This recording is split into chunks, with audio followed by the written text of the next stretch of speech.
Hi, I'm Wendy Powell, and I am here with Regan Winn, who is someone I met last July. One thing that so impressed me about her is that she had a real list of very valid reasons that she was too busy to serve in this season, too busy to do the things she felt like God might be prompting her to do.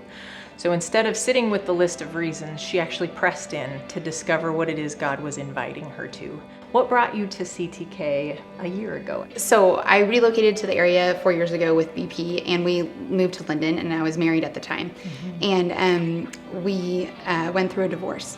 We needed to find what church looked like for us in this post-divorce world. And we needed a community that both co-parents could be in with our sons. Both of us, it was important that our sons were brought up in the Word. We continued to stay that way. We had a way for folks to sort of check a box. What sort of ministry are you feeling curious about or called to? And then you and I had a couple of conversations after that. What do you remember about those conversations? Anyone who's a single parent understands that you can really understand and relate to that time constraint. There's so much shame that comes with divorce, and you feel very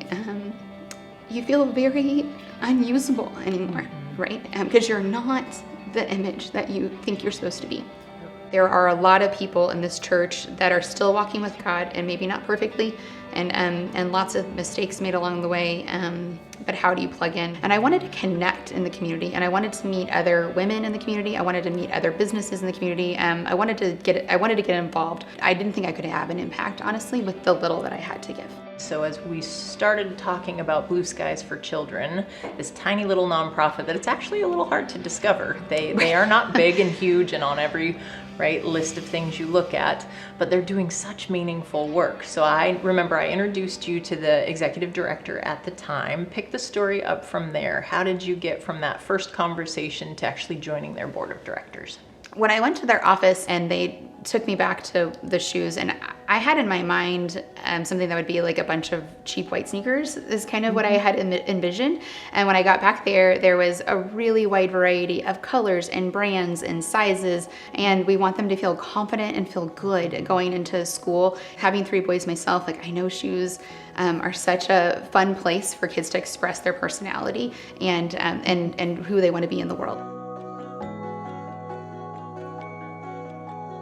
When I said to you, I don't know, I could maybe do a couple hours a month and I could think about it in the back of my brain, but I'm not gonna be able to physically be at a location consistently, all these times. That's been really powerful for me to remember that even if it's just a small bit that you can give, whether it's money or time or perspective, when you put it in God's hands, really anything can come of that.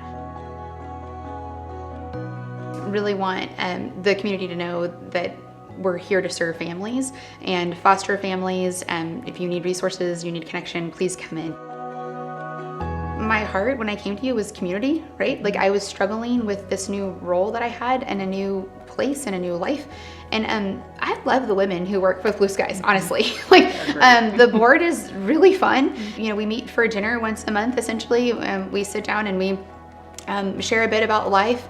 There's a big age range on the board. I really enjoyed that a lot. One of my hopes in filming this part of your story is that you would be able to encourage other CTKers to have some version of the experience I've been watching you have the last year or so. What would your encouragement to them be? First of all, anything you bring, the Lord is going to use. Not everyone's going to serve on a board, but not everyone's also going to have the ability to do some of the other things that are available in our community. So your unique experiences, your life package matters, and God was building you, growing you, and preparing you for just this time, for just this role. The closer we focus in on the Lord, the more everything else fades away. And I think you find that in service, and whether that's time or even just being on a website to be able to pray with someone. These are places where you can have impact, and that can be really healing and feeding.